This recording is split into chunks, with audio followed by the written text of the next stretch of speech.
This time on Poll Hub, welcome to the third McKinley administration. Just kidding, but the last time America spent this much time talking and arguing about tariffs was the 1890s, when William McKinley led two drives to levy heavy tariffs on imported goods. Trump has revived tariffs as a major economic tool decades after they fell out of favor, so we're asking, how's it going? Then another blast from the past, this one largely missing from the news, but not from the president's pen. Cuba and the US. The historically fraught relationship has been on again, off again, on again, off again, especially over the last decade. Is it ever going to change for good? We'll talk about that. And we finish with a bit of Irish lore, just in time for St. Paddy's Day. Aaron Dobra. Hi, everybody. Welcome to Poll Hub. I'm JD Dapper. I'm Barbara Carvalho. I'm Mary Griffith. I'm Hunter Petro. I'm Neil Viswanathan. I'm AJ Gambino. And I'm Lee Maringoff. So we are talking about tariffs because everybody's talking about tariffs, because if you've looked at the stock market this week, and we are recording on Wednesday, so by the time this airs on Friday, who knows? Maybe it'll all bounce back, or maybe we're in worse shape.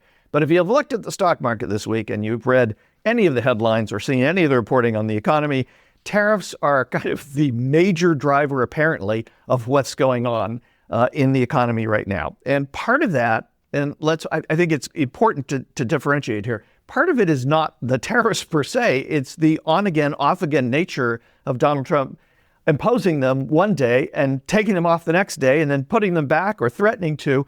And I think the uncertainty, at least from economics reporters that I've been following, the uncertainty seems to be a large part of what's going on with the economic response to this. But let's talk about tariffs, because it is a tool that has not been something we've talked a lot about in our lifetimes. It's just not been much of a topic, and it is back. A couple of things. So let's talk about what we've seen in terms of polling. According to a Navigator research poll from January of this year, 57% of registered voters believe that the costs would go up with Trump's newly imposed tariffs. That means consumer costs, the prices you pay.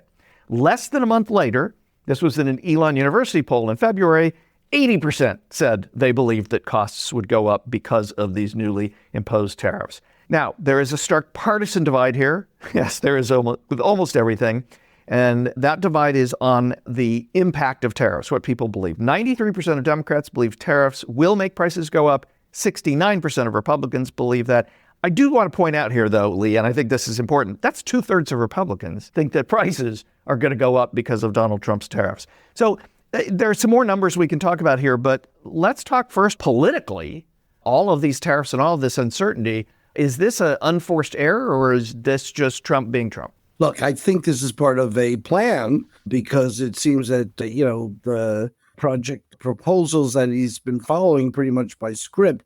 What this is about is, I think Donald Trump believes that if we can raise tariffs and build an economic border around the United States, that we will then force the United States to then do more on its own, which will help restore manufacturing and provide jobs and all those things. The downside is, even if that were possible, it doesn't happen overnight. And certainly he has changed his tune from, we will stop price increases and grocery prices increases and all those things, to the latest message is no pain, no gain. And so you're in for some pain down the short term, at least, and then you get some gain in the long term. And that's even questionable. So I think that the notion here is part of a strategy. It is based on some economics that a lot of people would not agree with. And certainly, I think when he brought Canada and Europe into the mix, that was very different than tariffs that he might have put onto the Mexican exchanges, because we feel very differently about our neighbors to the north. So I think you both make some interesting points here. One, Jay, I think that the issue with tariffs, it's really nothing new with President Trump. I mean, he talked about tariffs in his first administration. I believe he implemented tariffs in his first administration. So this is certainly, when you characterize this in terms of trying to negotiate with other countries. Often, I think over the last few decades, the process, has been that we would put imports on hold rather than moving towards tariffs. But tariffs is certainly a means to negotiate terms that you may want with other countries. I don't think there's, anything wrong with, going down this road in a planned economic strategy. It feels like we are nowhere near a planned economic strategy. We looked at the Hoover Institution, did a poll as well with YouGov just recently. And they asked about what people thought of the tariffs on several different countries. And half of Americans thought increasing tariffs on China was a positive thing. It was a positive way of dealing with China. But when it came to Mexico, only a third of Americans supported even raising tariffs on Mexico. I don't think Americans necessarily think that trade is a problem with Mexico as much as they do feel that the border is a problem with Mexico. And of course, only 27% of Americans felt that raising tariffs on Canada was a good idea. And I think particularly when we look at Europe and we look at Canada, countries that have been allies for so long, and certainly in all of our lifetimes. I don't think that there are few people on the planet when these countries were not our allies. So I think it is a bit more of a jolt in terms of at least perception and acceptance. And it definitely moves away from looking like a rational strategy when we have these on-again, off-again tariffs on a variety of different goods. I was just going to say, is it too far a leap to say that this is the economic side of the geopolitical changes that Donald Trump is putting together, which includes, his on-again, off-again Ukraine situation with Putin, and now that's sort of, put Europe into, a different place. And now the tariffs on the economic side seem to doing the same thing. We're not isolationist right now. We're just realigning, it seems, and we're realigning away from our traditional allies in the direction of Putin. And that's certainly what I think some commentators think and analysts think is the case. I did have one other thing that I think is central to this, and it's partly why we wanted to do this subject a while ago, but we were kind of waiting for the time to do it. And this week, it's a good time to do a piece on tariffs. But the thing about tariffs that's so interesting is that there's a misconception about who pays for tariffs. So the tariff is paid for by the importer. It is a tax on an import. But do you believe that once an importer pays that tax, that they pass it on to the consumer, or do they just take less money in profit? In other words, do they raise their price to account for it, or do they say, oh, well, 50% tariff, I'm just going to take 50% less, for my product? And so Hoover kind of asked this in this poll from a couple of weeks back, and they asked for people who believe that foreign companies are responsible for paying tariffs, 51% support raising tariffs. For people who believe that domestic sources are responsible, only 22% say they want to raise tariffs. What's interesting here, Barb, is that technically, yes, foreign companies are the ones who pay for tariffs. But in reality, domestic sources, in almost every case, end up paying for them through higher prices. So they're both right, but it's the way that it's been framed. Donald Trump's framed it as, billions, trillions of dollars are going to come into the Treasury from taxes. And others, mainly mainstream economists, and almost all of them, say, well, no, it just raises prices on the products that are imported, or it reduces the number of products that are imported in general. How does this square with how we ask questions of the public to talk about tariffs when there's this kind of fundamental misunderstanding, which is fair? It's a fair misunderstanding because of the way that you characterize it. Well, absolutely. And it is very complex. So let's take steel and aluminum, which are the ones that are kind of the talking points right now. And the idea behind tariffs is to unlevel the playing field, to allow domestic companies and domestic manufacturers to really have a leg up on import. So the issue is in one kind of way of thinking it doesn't necessarily directly impact consumers if domestically we can produce these products our own in a much more cost-effective way. So it's a complex kind of issue to be able to discuss with Americans. And we say this all the time. It's not really our role, either as pollsters or as people, as Americans, to necessarily be policy analysts. But I think one of the things that these questions do show, regardless of the question wording, is not only the polarization, but I think also some of the misperceptions as to the impact that these things can have on the economy.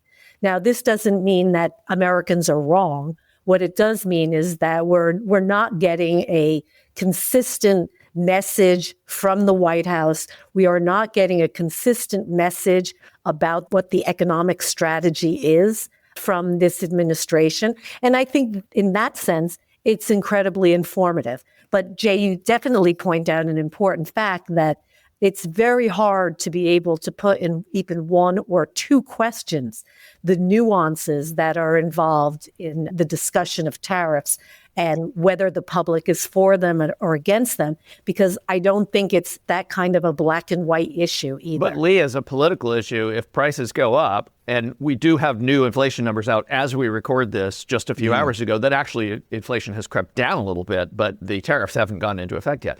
If, as economists predict, prices go up for most of the goods that we buy as a result of tariffs, does it really matter whether Americans, how they understand tariffs?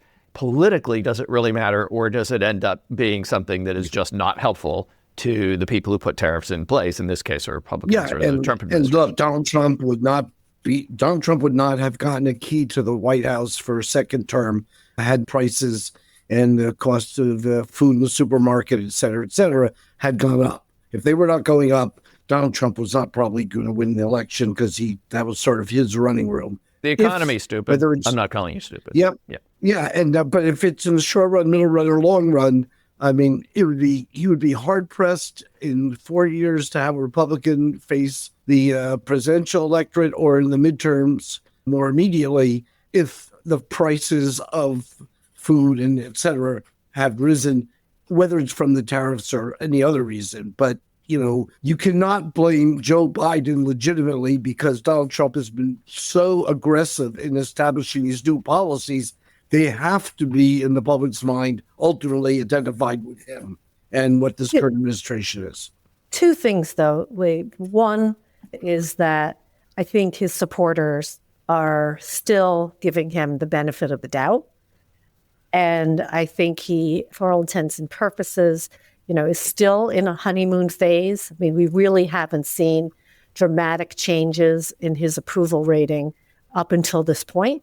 And the second thing is accountability is still a good year and a half away with the midterm elections.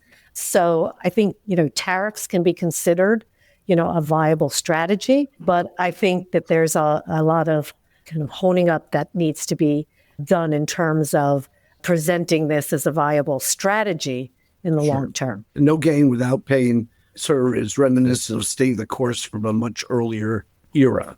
But Barb, I'm pleased. It took 4 good reasons to offset one point I was making. So it must have been a very strong point. Anyway, to be continued. I have a feeling this issue's not going away anytime soon.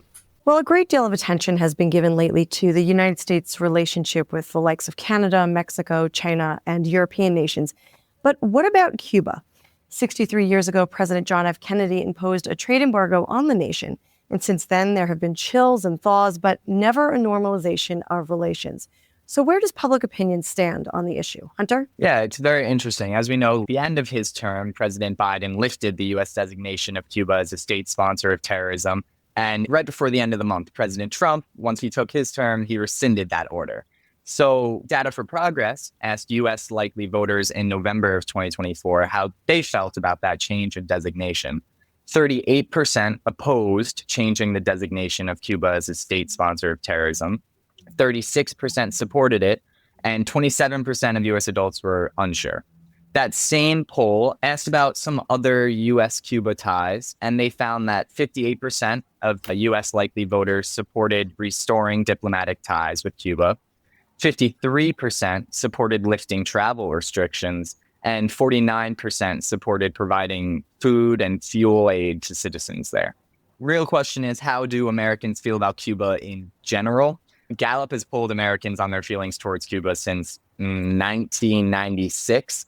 And in February 2024, they found that 51% of US adults still held an unfavorable view towards Cuba, while only 39% were favorable. The last time Americans held a favorable viewpoint towards Cuba was in February of 2017, when 51% were favorable towards Cuba.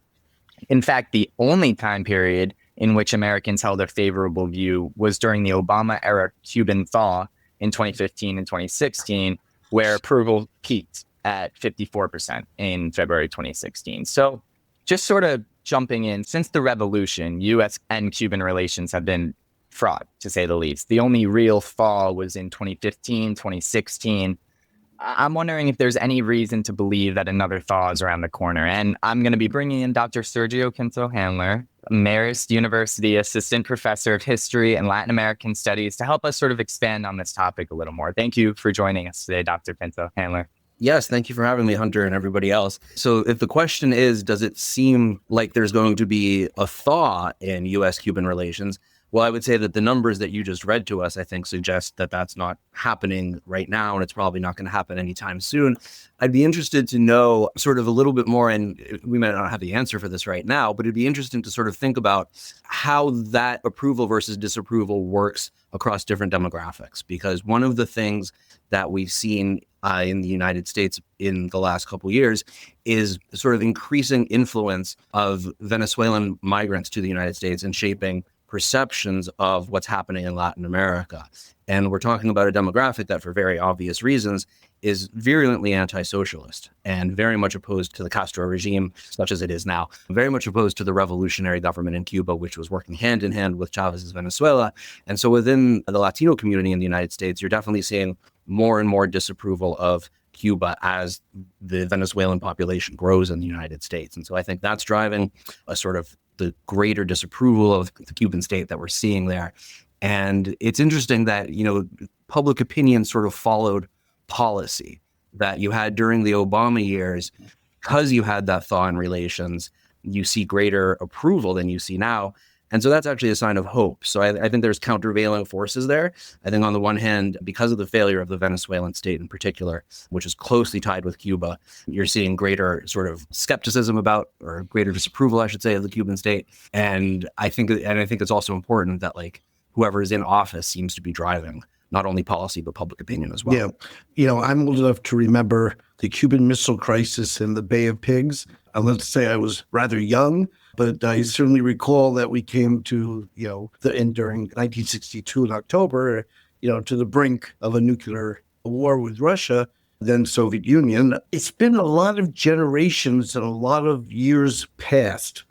What is it about the Cuban Americans now living in Florida, and that for a brief shining moment, it seemed with Obama, there was a reverse of their position about Castro, or at least an idea that we should open up relations. But that's been really the only, spot on the radar. Why is it that decades pass and yet we seem as locked in as we were, and the changes, I guess, among the Cuban American population haven't really been that noticeable? That's a great question. I mean, I think that when you talk about sort of that flash in the pan moment where there's this sort of moment of optimism, well, I think you can't really talk about that without talking about the context of Castro's death, right? And or the impending demise of Fidel Castro, which, people thought he was one day away from kicking the bucket for about 15 years, right? And so it was a very, very slow and grinding process. But he did give this speech in 2007 announcing that the revolution would reform itself in certain ways. And that, plus his death, sort of probably opened up this window of possibility where people were hopeful, along with Obama's sort of more, I would say, gentle and open policy towards Cuba. And so I think that explains that moment, as opposed to the broader trend we've seen, which is this sort of stick in the mud dynamic where this just isn't changing. United States policy towards Cuba has not helped, I think. There's the Helms-Burton Act from the 1990s, which really, so I would say it this way, right? Like the reason that Castro's death did not fundamentally alter the trajectory of the revolution is both internal and external. Within Cuba itself, you have several different reformist factions that are trying to manage the transition to a more capitalist economy and a more open economy. But then externally, what you have is the United States essentially keeping the regime in power through the embargo. The United States has this very long history of intervention in Latin America. And there was this quote, the quote is from Richard Nixon from the 1970s about Allende's Chile, where he wanted to make the economy scream, right? So that they would throw Allende out of power.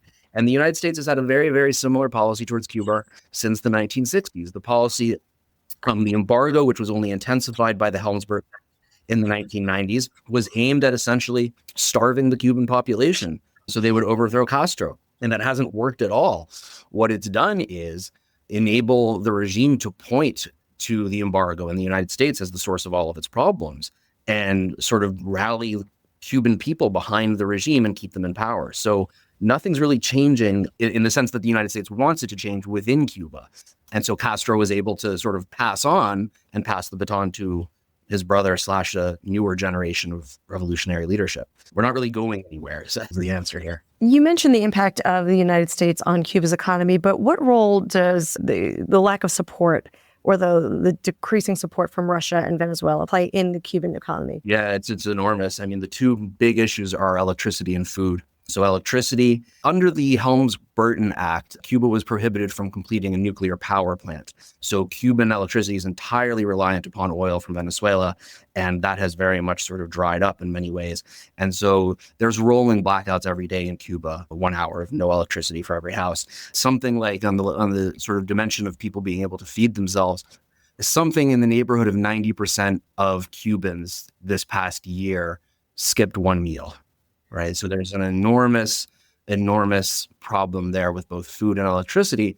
But again, the politics of the revolution are such that they can sort of contain those problems. And it's because they have this very easy boogeyman of the United States to point to. So there are very serious problems in Cuba. The regime has made a number of different mistakes that have sort of rolled back a lot of the gains of the revolution. And you're seeing a really sharp degree of suffering among the Cuban people. But there's nothing that really suggests that's going to lead to a political outcome.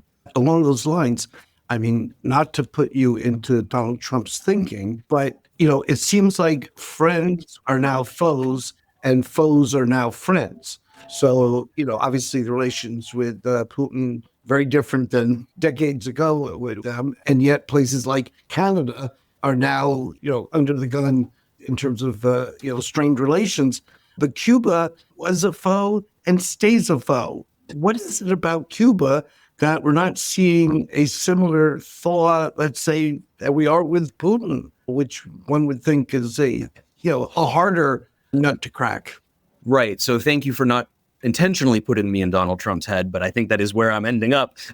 It's very hard. No, it's very hard to know. I mean, I think I can go a little bit slightly different direction just as a historian, that like the United States and Cuba can't get out of this grudge match. That's proximity, 90 miles away from Florida. That's history all the way going back to the Spanish-American War, that the United States and Cuba have been at loggerheads or in a sort of dominant relationship. The United States is dominant over Cuba for over 100 years. But I do actually spend a decent amount of time in Donald Trump's head. And I don't really know how to answer this, but I have been thinking it's not inconceivable that he would lift the embargo in exchange for turning Guantanamo into a resort. It's not inconceivable, but Marco Rubio as Secretary of State, I think, really suggests that this policy is not going to shift in any meaningful. Interesting. Yeah, that's such a key factor.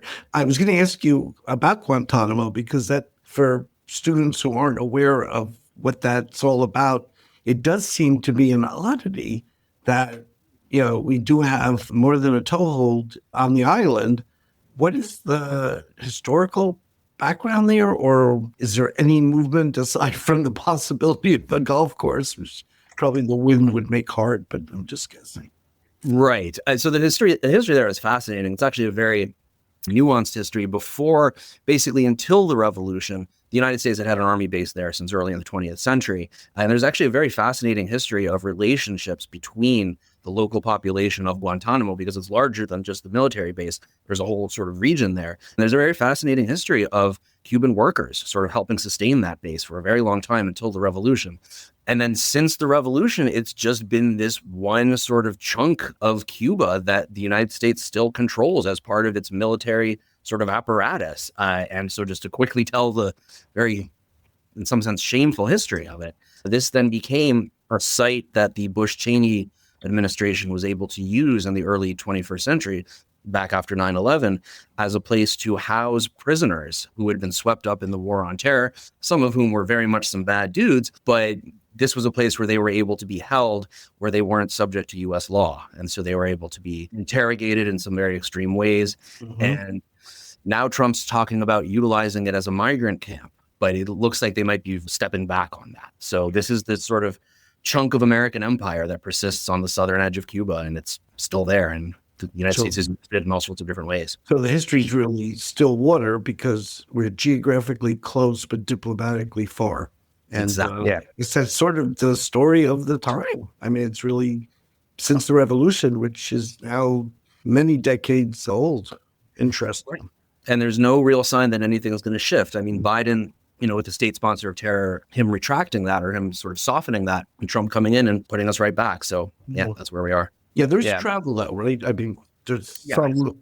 Well, that was going to be my question, because it's weird. Yeah. Obviously, you, Mary and Lee, you guys know I'm the big traveler, and I've looked into travel to Cuba before, and it's something like it's a nation that really just intrigues me on all kinds of fronts. But it's interesting because on the State Department website, our State Department ranks Cuba, the safety level, as the same level as most EU countries, the United Kingdom, Italy. It's a level 2 on the State Department, but the key switch there is that once you land in Cuba, you can't use your credit cards. You can't stay at certain hotels that are sanctioned by the United States. If you do that, you as a United States citizen are going to be subject to fines. And I think it's confusing. And I guess my question is, do you see it ever being easier to travel there, or definitely not with this administration? Because I guess traveling there means that Americans are funding the Cuban economy in a way. And that's just something that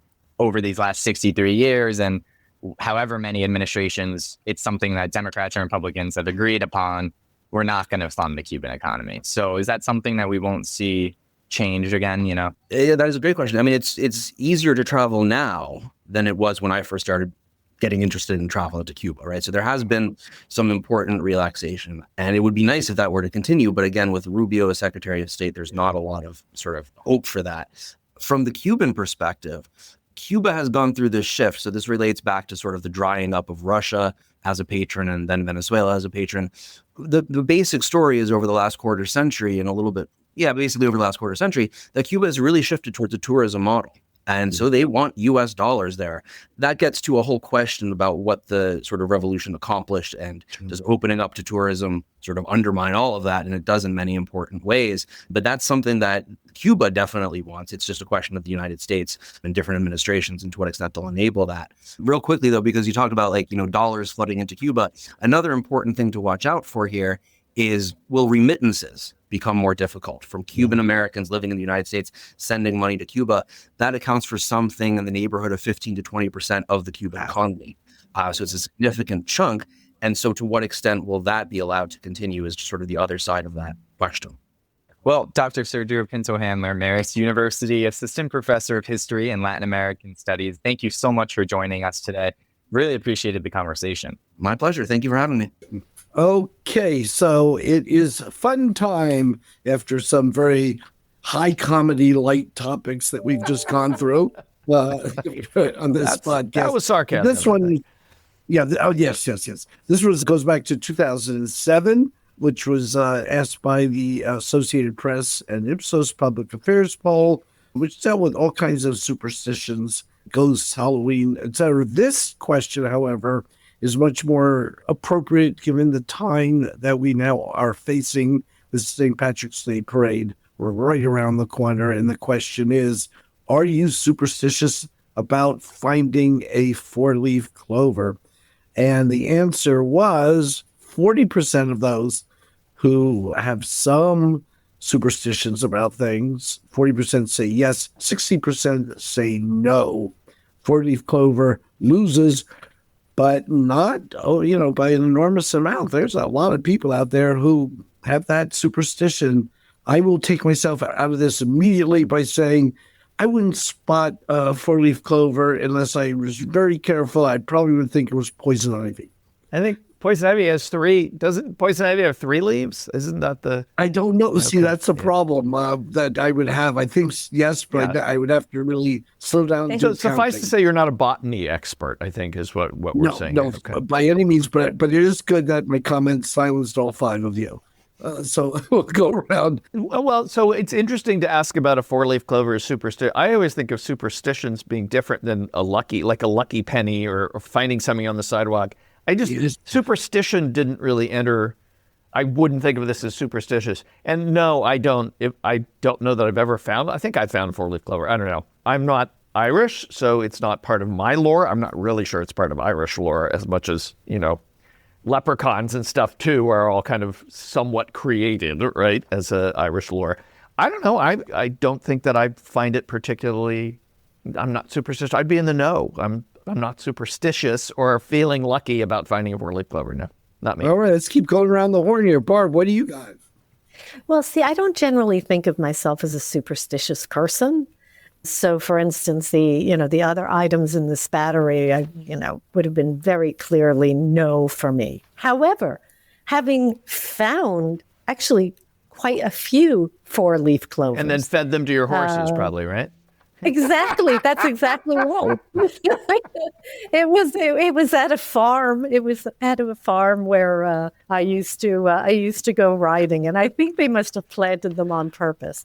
But so I guess if I have a good feeling about having found one, I guess that does make me somewhat superstitious. It's not that I think the day is going to be better, but it's kind of like seeing a blue bird or the sun shining, when you wake up. It's just a very nice feeling. So.